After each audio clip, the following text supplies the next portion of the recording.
979번 문제 살펴보겠습니다. 979번 문제에서는 오른쪽 그림과 같은 평면 도형을 직선 L을 회전축으로 하여 1회전시킬 때 생기는 회전체의 건널비와 부피를 물어보고 있습니다.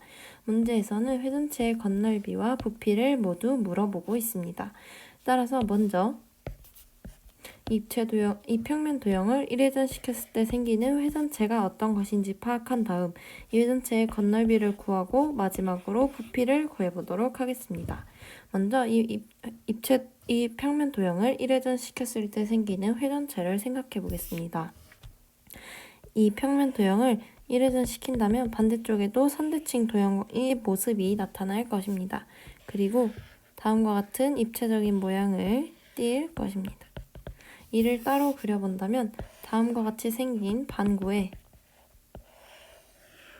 작은 반구가 올라가 있는 형태라고 생각할 수 있습니다.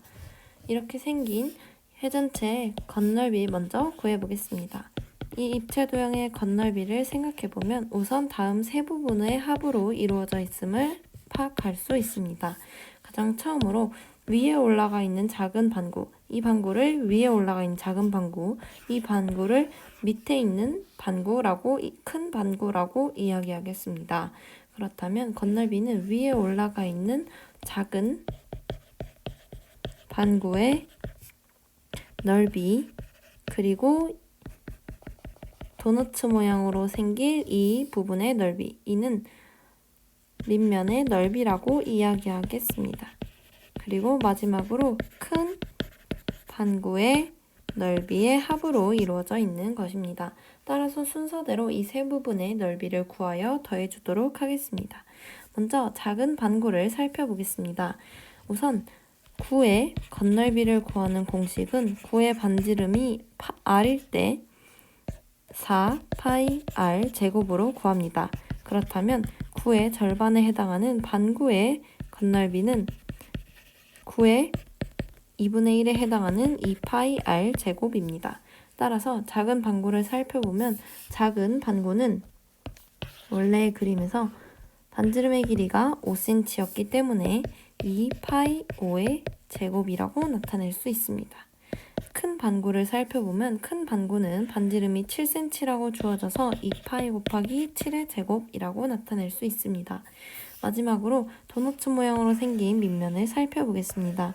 도너츠 모양으로 생긴 밑면은 공통된 원의 지름을 가지며 큰 원의 반지름은 7cm, 작은 원의 반지름은 5cm라고 알 수 있습니다.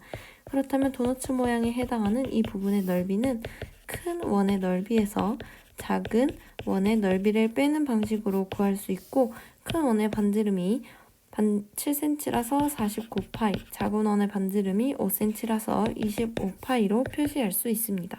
이제 모두 계산하면 50파이 더하기 24파이 더하기 98파이가 됩니다.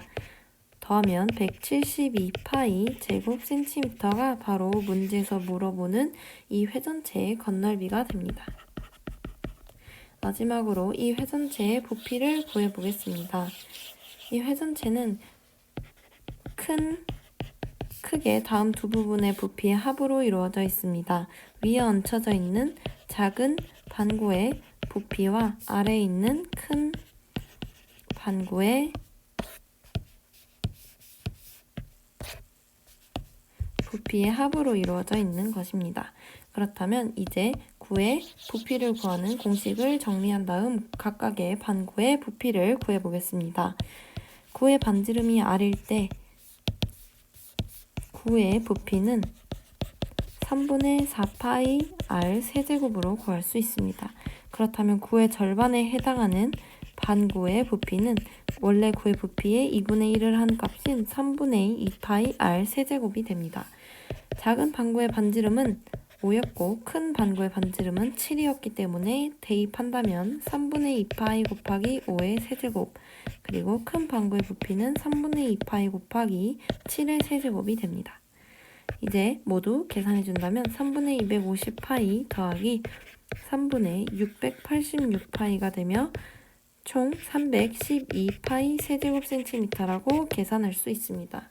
따라서 문제에서 물어본 부피는 312파이 세제곱센티미터입니다.